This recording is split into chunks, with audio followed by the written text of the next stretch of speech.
c'est la démocratie. Ça pourrait surprendre des gens qu'on dise que la démocratie est quelque chose de négatif.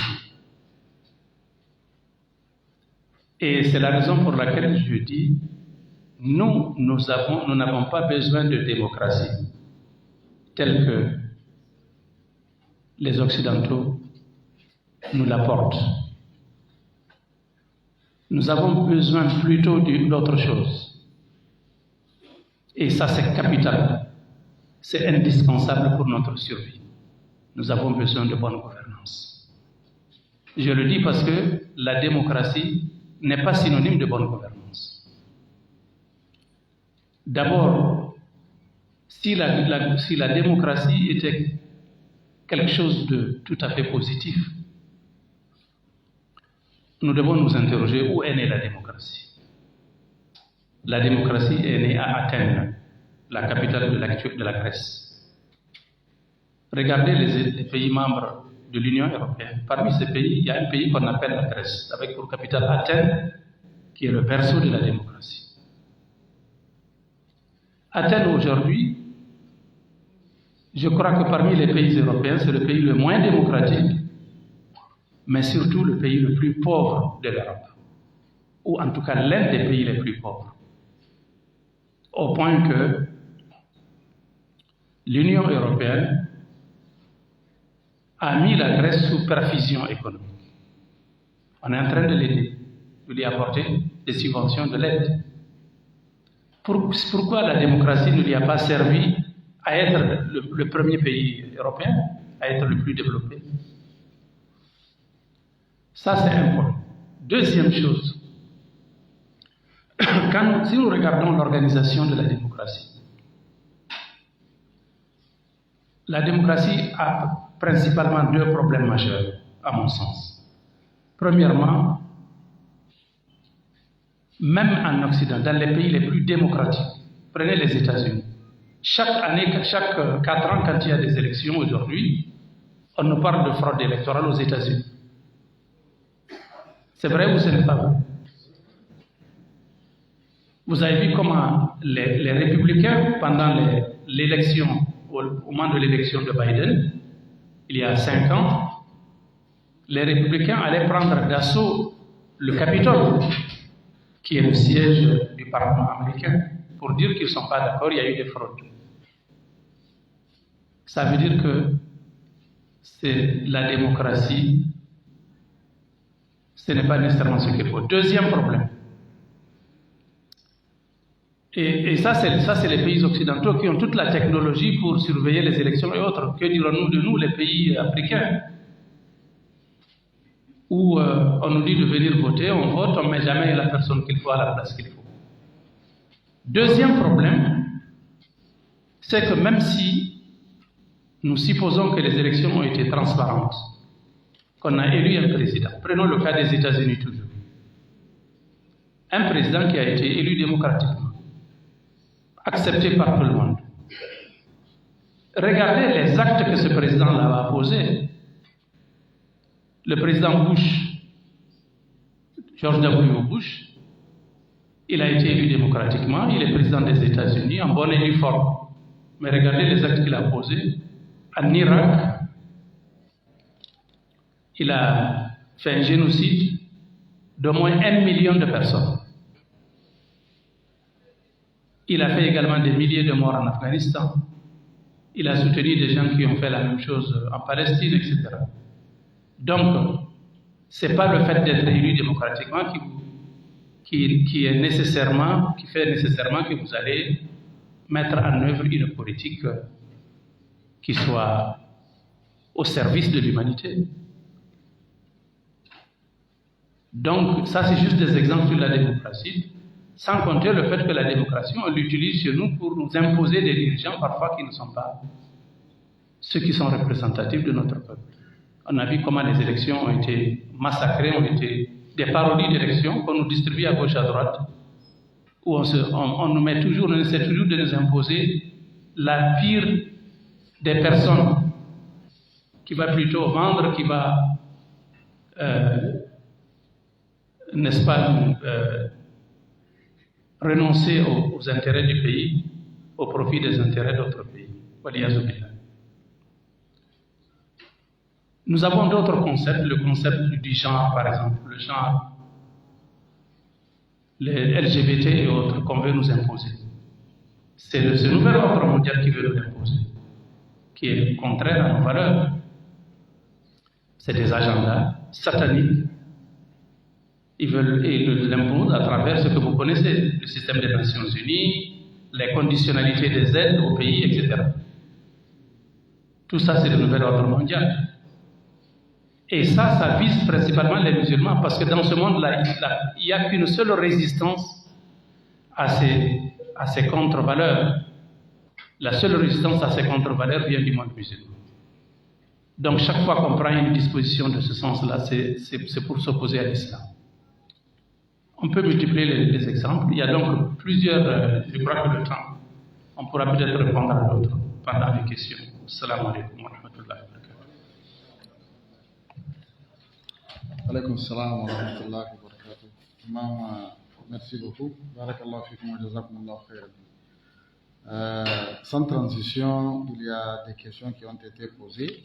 Il y a un frère qui veut savoir alors comment combattre la laïcité et la démocratie ici au Niger, pratiquement. Salam alaikum. Je crois que les musulmans au Niger, le Niger a, il faut le dire, Dieu a apporté un bienfait au Niger qui n'existe pas dans tous les pays de l'Afrique subsaharienne. C'est cette extraordinaire homogénéité culturelle du peuple nigérien qui est à 99,98% des musulmans. Cet atout-là, majeur, premièrement, je vais vous le dire et je vais vous le souligner, cet atout-là, on doit le préserver à tout prix. En quoi faisons? En évitant qu'on vienne essaimer, planter des cultures exogènes à la culture générale du Niger, qu'on vienne nous apporter d'autres cultures qui ne sont pas. Il y a des pays qui ont des législations pour préserver. Il y a ce qu'on appelle en arabe al-amn al-fikri. Vous savez, on parle de sécurité alimentaire, on parle de sécurité militaire, de sécurité alimentaire, de sécurité, mais il y a aussi ce qu'on appelle la sécurité idéologique ou la sécurité culturelle, si on peut, selon la traduction qu'on ferait de ce qu'on appelle al-amn al-fikri. C'est-à-dire vous êtes là, vous êtes unis, vous êtes ensemble, vous avez la même culture, la même identité, vous vous comprenez, vous êtes ensemble. Quelqu'un vient de l'extérieur, il vient planter chez vous, il vient ensaimer chez vous, ou ensemencer chez vous, une culture qui vous est étrangère. Donc vous ne mesurez pas les conséquences. 10 ans après, ça devient un problème. La plante germe, ça pousse, ça donne ses fruits, et ces fruits-là deviennent des fruits amers. Des fruits qui vont menacer votre cohésion, votre unité, votre union, votre entente et votre homogénéité. C'est pourquoi il faut absolument préserver, parce que le Niger, d'une manière générale, c'est un pays sunnite, musulman sunnite, généralement d'obéissance malékite. Ça, c'est un bienfait que Dieu vous a donné. Vous n'avez pas de problème. Mais si vous ouvrez le pays sous le couvert, parce que le problème de la laïcité, parmi les problèmes de la laïcité, c'est sous le couvert de la laïcité qu'on vous apporte toutes les anomalies, toutes les aberrations, on les sous le couvert de la liberté de culte. Il y a des pays qui comprennent les choses, qui savent que ce n'est pas facile. Il faut surveiller, le pays doit être surveillé. Quelqu'un qui rentre, qui sort. Il y a des pays où même les livres qui rentrent, même la littérature qui rentre, il faut regarder pour que ça ne soit pas quelque chose qui vient troubler votre cohésion et votre entente. Donc ça, c'est un premier atout pour le Niger. L'islam qui est là, mais l'islam doit être préservé. Et la préservation de l'islam, je le souligne, doit être faite par l'État du Niger, avant les citoyens du Niger. Et pour cela, l'État doit savoir que c'est un patrimoine irremplaçable pour son peuple, qui doit être préservé, qui doit être protégé, qui doit être enseigné, qui doit être transmis aux différentes générations dans sa forme la plus authentique, venue du prophète Mohammed sallallahu alayhi wa sallam. Ça, c'est la première mesure. Deuxième mesure, vous devez d'abord vous assurer, vous convaincre des méfaits de la laïcité. Je vais vous citer 3 méfaits de la laïcité pour qu'on s'en rende compte. Et je vais dire ce qui s'est passé en France, le pays qui a donné naissance à la laïcité. Ce pays-là est le pays qui a le plus souffert de la laïcité. J'ai l'habitude de dire, c'est la première victime de la laïcité, et le peuple français est un peuple sinistré par la laïcité. Vous allez me dire pourquoi, je vais vous dire les raisons. Bi'iznillahi ta'ala. Premièrement, imaginez-vous qu'en France, il y a plus de 50 000 tentatives de suicide. Plus de 50 000 tentatives de suicide en France par an. Parmi lesquelles il y a 10 000 qui réussissent à se suicider. Le problème est tellement grave qu'au niveau de l'État, on a créé un organe qui s'appelle l'Observatoire national du suicide. Qu'est-ce qui peut expliquer qu'un être humain décide de mettre fin à ses propres jours? Si ce n'est pas le vide spirituel, si ce n'est pas la mécréance, si ce n'est pas l'absence de Dieu dans la vie de cette personne. Qui peut me dire qu'il y a autre chose que ça? Parce que justement, la laïcité crée ce vide, la laïcité vous dit que Dieu n'existe pas. La laïcité construit des citoyens sans Dieu. Donc si vous n'avez pas Dieu, comme je l'ai dit déjà, quand on perd Dieu, on perd tout. Alors que le croyant, après avoir tout perdu, il lui reste quand même Dieu. Il se dit, je me confie à Dieu. Atawakkal Allah. Allahu Akbar. Ce bienfait-là, c'est l'islam qui nous l'a donné. Ça, c'est un des méfaits de la laïcité sur la population, sur le peuple français.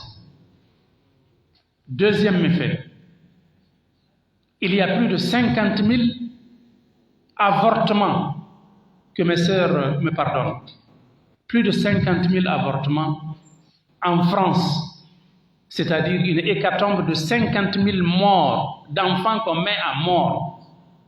Je vous dis on met à mort, pourquoi? Parce que c'est la sécurité sociale, la caisse de sécurité sociale de la France qui paye, qui rembourse les frais de cet avortement-là. Donc c'est la France elle-même qui tue ses enfants. Est-ce qu'on peut l'imaginer dans un pays où les gens croient en Dieu, mettre fin à la vie d'un être? Le Coran en a parlé.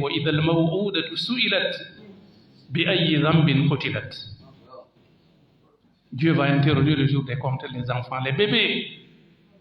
Que dans le monde arabe, en terre d'Arabie, avant l'islam, quand les gens avaient des filles, ils étaient mécontents, ils veulent avoir des garçons. Quand il y a une fille, on va l'enterrer vivante. Une fille enterrée vivante, en langue arabe, on l'appelle al-maw'ouda. Dieu a dit, parmi les signes, le jour des comptes, les maw'ouda, tous les maw'oudat, toutes les maw'oudat vont être interrogés. Pour quel péché on vous a enterré vivante? Et c'est ce que les Français font, en mettant à mort plus de 50 000 bébés fœtus. Et c'est pourquoi une autre punition, un autre méfait, la conséquence de cela, c'est que la population française est en train de vieillir. Je crois que c'est 70%. 70% de la population a plus de 70 ans. Ou que sais-je. Ça, c'est un méfait de la laïcité. Parce qu'on ne croit pas en Dieu, qu'on accepte. Et aujourd'hui, on a inventé autre chose. Vous connaissez l'euthanasie. Les médecins parmi vous connaissent ce terme, cette expression. L'euthanasie, c'est permettre à quelqu'un qui est malade, qui a atteint un certain niveau, de mettre fin à sa vie. Il a les appareils. On débranche les appareils qui lui donnent la vie, on les débranche, on les laisse mourir. L'euthanasie. La ilaha illallah. Je vous donne un autre méfait de la laïcité. Sur la France. Parce qu'on ne doit pas aller loin. C'est la France que nos intellectuels imitent. C'est la France leur modèle, c'est la France leur référence. Un autre méfait de la laïcité, en France toujours. On a remarqué, après les statistiques, sur la base de statistiques, que la population, le peuple qui consomme le plus d'antidépressants, antidépressifs ou dépressants? D'antidépressifs, c'est la France. Ils occupent le premier rang en Europe, parmi les pays européens. Donc la dépression. Et la dépression vient de quoi? Wallahi, Dieu nous l'a dit dans le Coran. وَمَنْ أَعْرَضَ عَنْ ذِكْرِي فَإِنَّ لَهُ مَعِيشَةً ضَنكًا وَنَحْشُرُهُ يَوْمَ الْقِيَامَةِ أَعْمَى قال ربي لم حشرتني أعمى وقد كنت بصيرا لا إله إلا الله قال كذلك أتتك آياتي ونسيتها فكذلك اليوم تنسى. Qui se détourne de mon souvenir, c'est Dieu qui parle. Quiconque se détourne de mon souvenir, de mon rappel, je lui assigne une vie de mélancolie, de stress. Et le jour des comptes, il va être ressuscité aveugle. Il va dire à Dieu, Seigneur, pourquoi tu me ressuscites aveugle? Le jour des comptes, c'est comme ça qu'il parle. C'est le dialogue qui a eu lieu entre ces gens-là et Dieu. Seigneur, pourquoi m'as-tu ressuscité aveugle alors que j'étais voyant quand j'étais dans l'ici-bas? Dieu lui dira, c'est ainsi que je t'ai envoyé des signes et tu les as oubliés. C'est ainsi qu'aujourd'hui aussi je t'oublie. Allahu Akbar. Allahumma fazna ya Rabbal. Allahumma la shamat. Allahumma la shamat. Ça, ce sont des exemples pour vous montrer les méfaits de la laïcité. Voyez-vous, ce sont ces méfaits-là qu'on veut nous apporter chez nous. Devons-nous accepter cela? Donc, nous, les intellectuels, la responsabilité incombe à vous, les intellectuels, les jeunes, les cadres, les responsables musulmans et musulmanes. C'est à vous de défendre vos intérêts. Wallahi, vous n'avez d'autre choix pour votre bonheur dans le monde d'ici-bas et dans le monde de là que d'être avec Dieu. Et de rejeter ce que les ennemis de Dieu vous apportent. Les gens là, ce sont les adversaires de Dieu. Ils se sont érigés en adversaires, en ennemis d'Allah subhanahu wa ta'ala. Tandis que nous voulons être les alliés d'Allah. On ne peut pas être la même chose. Ça ne peut pas être la même chose. Nous puisons notre force dans notre proximité avec Allah subhanahu wa ta'ala. Les autres disent qu'ils peuvent évoluer sans Dieu. Et voilà le résultat. Est-ce qu'ils sont en train d'évoluer? Regardez les cauchemars. Regardez les méfaits, regardez les misères dans lesquelles ils vivent. En défiant Allah subhanahu wa ta'ala. Qu'Allah subhanahu wa ta'ala nous aide. Donc, nous n'avons pas besoin de laïcité dans notre gouvernance. Nous devons nous affranchir de la laïcité dans notre gouvernance politique, sociale, culturelle et éducative. Et revenir à l'islam. L'islam nous a tout donné. L'islam, c'est un mode de gouvernance. L'islam, c'est un projet de société. L'islam, c'est une civilisation. L'islam, c'est une culture. L'islam, c'est un tout. Il vous prend en charge du berceau au tombeau. قل إن صلاتي ونسكي ومحياي ومماتي لله رب العالمين لا شريك له وبذلك أمرت وأنا أول المسلمين. La démocratie, c'est la même chose. La démocratie, c'est la politique, c'est l'aspect, c'est le vécu politique de la vision occidentale de ce monde-là. Nous avons besoin de bonne gouvernance, je l'avais dit, mais comment avoir la bonne gouvernance? La bonne gouvernance, nous ne pouvons l'avoir qu'avec des bons gouvernants. Et où est-ce qu'on a les bons gouvernants? Les bons gouvernants, ce sont ceux qui sont sortis de notre école.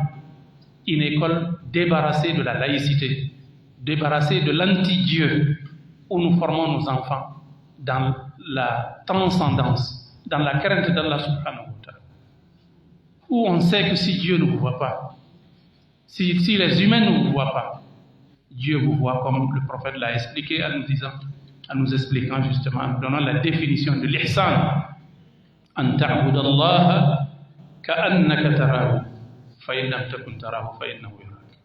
Adorez Dieu comme si vous le voyez, car si vous ne le voyez pas, lui très certainement vous voit. C'est de ça que nous avons besoin pour vivre heureux dans le monde d'ici-bas et dans le monde de l'au-delà. Nous avons besoin donc de bons gouvernants sortis de nos écoles qui nous apprennent Dieu subhanahu wa ta'ala. Donc c'est un système éducatif performant, basé sur l'éthique et la morale, qui nous donnera des bons gouvernants. Regardez l'exemple de Erdogan qui est sorti de l'Institut des imams avant de s'inscrire à la faculté d'économie. On a donc un imam et un économiste qui dirigent aujourd'hui la Turquie. Et regardez la différence.